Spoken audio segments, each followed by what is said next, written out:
Dito sa Papa Dudut Stories, ikaw ay hindi nag-iisa.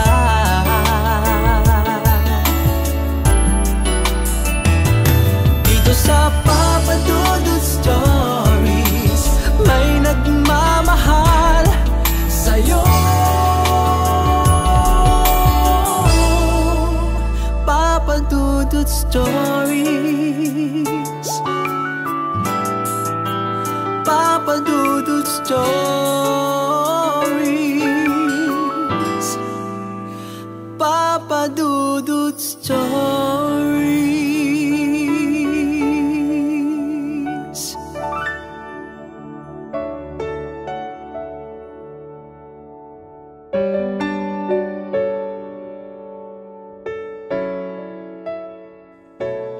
Dear Papa Dudut, ako po si Egay, 33 years old, taga Santa Cruz, Manila.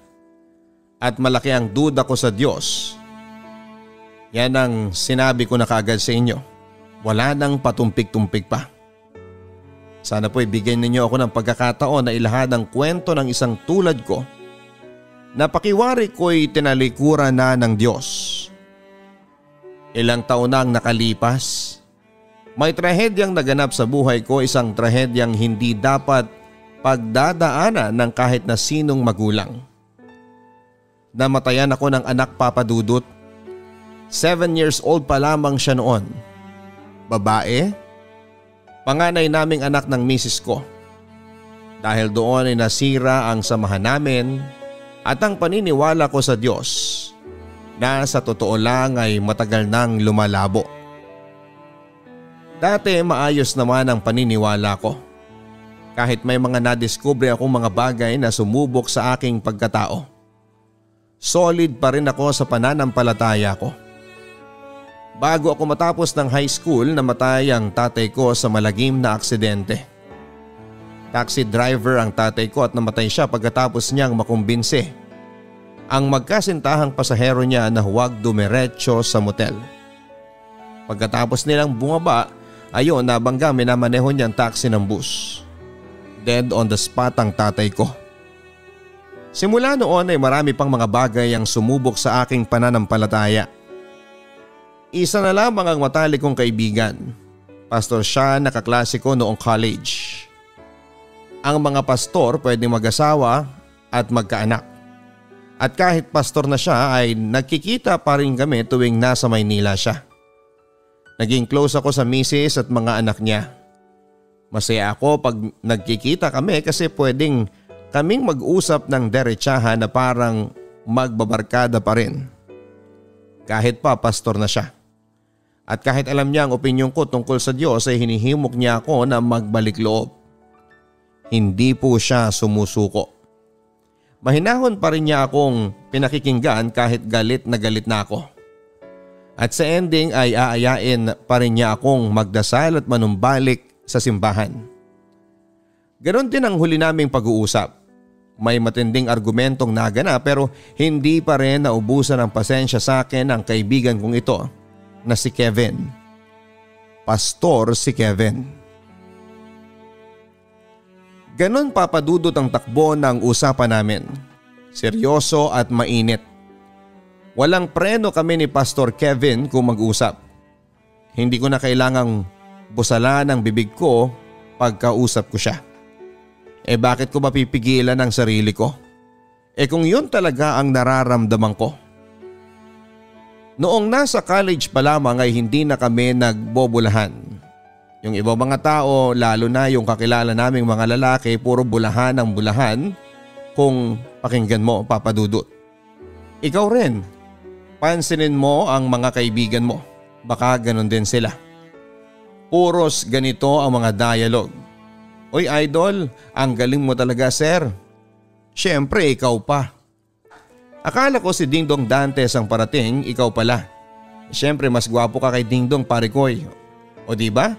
Puros pambusog tenga ang mga patutsada ng mga barkada. Kaming dalawa ni Kevin wala sa bokabularyo namin ang mga ganitong salita na pambobola. Si Andrea, yung anak ko, Papa Dudut. 10 years old siya noong araw na yon pero 7 years old siya nang mamatay. Mahal na mahal ko ang anak kong yon, Papa Dudut. Sa kanya na nga umiikot ang mundo ko. Hindi sa misis ko.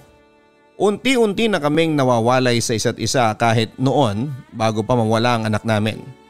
Noong panahon na yon ay napapadalas na ang away naming mag-asawa. Mga maliliit na bagay nagiging malaking issue. At walang tigil na selos at pagdududa. Gantihan, samaan ng loob, argumento. Talagang napagod na kaming dalawa. At idagdag mo pa sa gitna ng lahat ng yon, ang pagkamatay ng kaisa-isa naming anak. Aksidente naman ang nangyari, Papa Dudut. Pero hindi ko lubos maisip na kung may ginawa lang sana ang misis ko. Kung hindi sana siya naging pabaya, edi sana buhay pa ang anak ko ngayon. At buhay pa rin ang paniniwala ko. Hanggang sa bahay ay sinamahan pa akong sandali ni Kevin. Lalo na nang malaman niyang birthday pala ni Andrea ng araw na yon. Kaya tinuloy pa namin ang usapan at siguro'y nahalata ni Kevin na naapektuhan talaga ako. Lalo na't alam niyang napaka-close naming dalawa ng anak ko. At alam ko na alam niya na kahit na aksidente ang nangyari sa anak ko, na kung meron mang tao na pwedeng sisihin kung bakit ito nangyari, yon ay ang misis ko. Kung hindi lang sana naging pabaya ang misis ko at binantayan ng mabuti ang anak namin habang nasa swimming pool ito kasama ang mga kaklase niya, edi sana ay hindi nalunod ang anak naming si Andrea. Kung sana, Papa Dudut, ay pinasuot niya ang anak ko ng maliit na salbabida. Yung sinusuot sa braso na binili ko at ibinilin ko sa kanya na ipagamit kay Andrea, edi sana buhay pa ang anak namin. Pero ang nangyari, hindi na nga nakasalbabida o floater ang anak ko. Mas pinili pa niyang makipagtsikahan sa ibang mga mami doon sa may swimming pool. Halos ikabaliw ko ang pagkalunod at pagkamatay ng anak ko, Papa Dudut. Sinisisi ko ang Diyos, lalo na ang misis ko. Malinaw pa sa alaala ko ang naging pag-uusap namin ni Kevin pagkatapos ng pangyayaring yon na halos sumira sa buhay at sa pagkatao ko. Kahit dati pa hindi umiinit ang ulo ni Kevin sa akin. Kahit hinahama ko ang Diyos. At ngayon pagkatapos ng 3 taon, matalik na magkaibigan pa rin kami sa sobrang pagiging matalik naming magkaibigan. Iniwan niya sa akin ang mga anak niya habang babiyahe sila ng misis niya sa labas ng Maynila. Pumayag ako dahil close sa akin ang mga anak nila ni Grace. Si Grace ang misis ni Kevin, ang mga anak nila ay sina Kevin Jr. or Vin at si Mary Grace. Kasama ko sa bahay ang nanay ko, Papa Dudut. Kaming dalawa na lang ang magkasama. Patay na ang tatay ko at hiwalay ako sa asawa. Wala akong mga kapatid. Ang mga kamag-anak namin nasa probinsya o ibang bansa lahat. Kaya kami na lamang ng nanay ko ang magkasama. Na marami ring mga sakit sa katawan at survivor ng atake sa puso. Kami rin ng nanay ko ang madalas mag-usap tungkol sa ganong mga bagay. Kasi siya naman ang orihinal na sarado katoliko ng pamilya. Matagal na siyang may suspetsya na nawala na ako ng pananampalataya. Pero kapag nag-uusap kami, hindi na umiinit ang ulo niya tungkol dito. Hindi tulad ng dati, mas kalbado na siya ngayon. Natuto yata siya kay Kevin na parang anak na rin ang turing niya. At siguro kapag nakatatlong atake sa puso ka na, kahit papaano ay matututo kang kumalma hanggat kaya mo. Close nga ako sa mga anak ni Kevin, Papa Dudut. Inaanak ko nga yata ang isa sa kanila. Pasensya na, hindi ko na maalala. Pero tuwing nakikita ko sila ay parang naiibsa ng kalungkutan ko. Lalo na ngayon, yung panganay na si Vin or Kevin Jr. ay halos kasing edad lang ni Andrea kung nabubuhay pa siya. At yung pangalawa nilang anak si Mary Grace, ang edad niya ngayon ay edad ni Andrea noong pumanaw siya. Tama nga yata ang nanay ko. Baka dapat alagaan ko ang pagiging tito-tituhan o ninong-ninongan sa kanila. Dahil ito lang talaga ang nakikita kong paraan para magkaroon ng kaunting saya ang buhay ko. Dahil ang nanay ko, hinahanda na akong mabuhay na wala siya. At si Kevin naman alam ko na hindi ako tatantanan. Alam niyang maraming taon pa kaming magkakasama at pakiramdam ko ay uunti-untiin niya ako hanggang mapabalik niya ako sa Diyos. Pero sa totoo lang, Papa Dudut, mahihirapan siya. Papa Dudut, ang buhay nga naman kung kailan handa ka nang yakapin ito ng matibay ang loob, may pag-asa at tila may liwanag kung paano mo ito pasasayahin.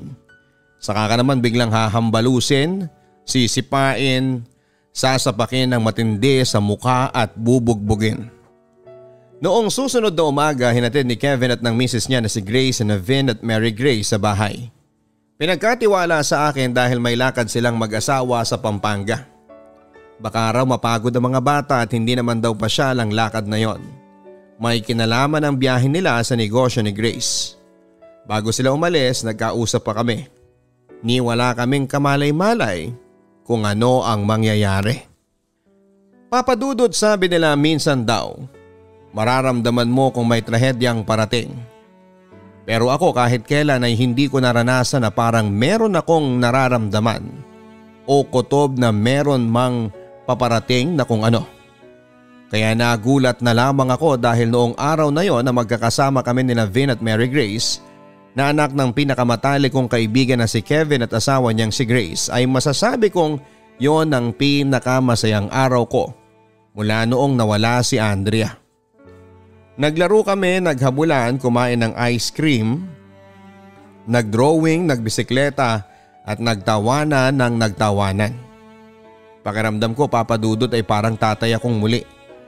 At ang mas lalong nagpasaya sa akin ay sa isip ko, kasama namin si Andrea.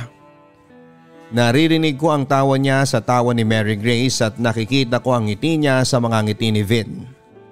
Nang araw na yon, maniwala ka man o hindi, Papa Dudut, ay kasama ko ang pinakamahal kong anak na si Andrea. Pero ang kaligayahan, sadya nga namang panandalian lamang. Dito na pumasok yung pagmamalupit ng tadhana sa buhay ko. Nang hapon na yon, bago pa matapos ang araw, habang nagmamaneho si Kevin sa superhighway pauwi na sila noon at nag-e-enjoy sa mabilis niya na takbo na 100 kilometro kada oras.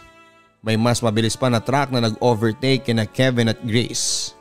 Bago pa ito tuluyang makalampas sa pag-overtake, ay pumasok ito agad sa harapan nila. Nahagip sila ng truck. Pumasok ang sasakyan nila sa ilalim ng truck kaya tuluyang nawala ng kontrol ang driver ng truck. Lumabas ito sa daanan at nahulog sa gilid ng highway. Daladala ang kotse ni Kevin at Grace. Nang matagpuan ng mga pulis ng truck ay nakataob ito sa labas ng highway. Nasa ilalim nito sina Kevin at si Grace. Pero ano nga ba ang totoo, Papa Dudut? Sa tagal ng panahon, paano ko makukuha ulit ang paniniwala ko sa Diyos na nawala na? At gusto ko bang gawin yon? Ang makuha ulit yon? Bakit at para sa akin? O para sa mga bata dahil kailangan nilang makarinig ng magagandang bagay para kayanin nilang harapin ang trahedyang ito sa buhay nila? 2 araw bago ang mismong libing ni Kevin at Grace ay nalaman na rin ng mga bata ang totoong nangyari sa kanilang mga magulang. Durog na durog ako nang makita ko na gumuho ang mundo ni Vin at Mary Grace nang marinig nila ang balita.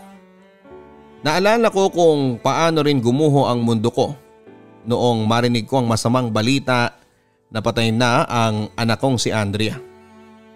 Niyakap nila ako ng mahigpit na mahigpit habang sabay na umiiyak. Sinabihan ko sila sa pag-iyak, Papa Dudut, habang pinapatahan ko sila at yakap-yakap din ng mahigpit.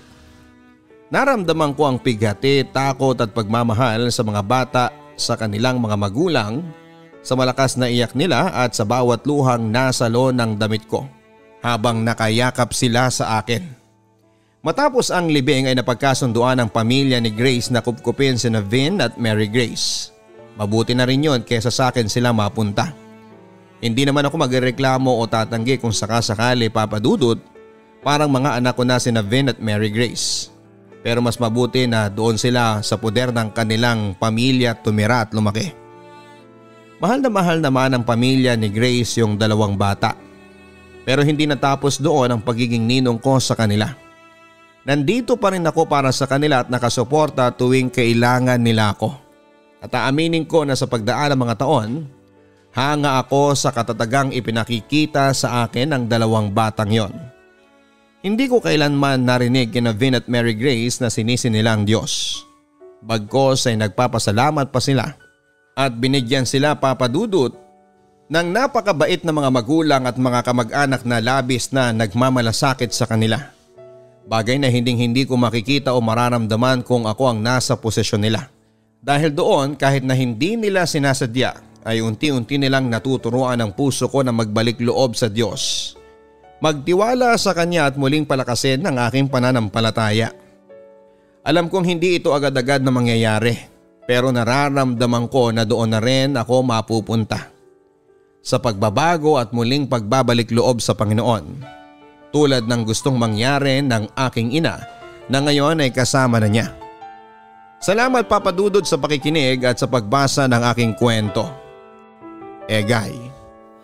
Ang buhay ay mahiwaga,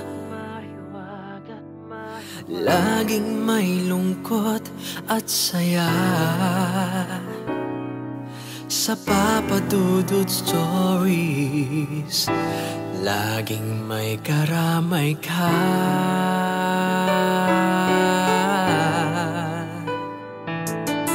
Mga problemang kay bigat, dito ay pakikinggan ka. Sa Papa Dudut Stories, kami ay iyong kasama. Dito sa Papa Dudut Stories, ikaw ay hindi nag-iisa.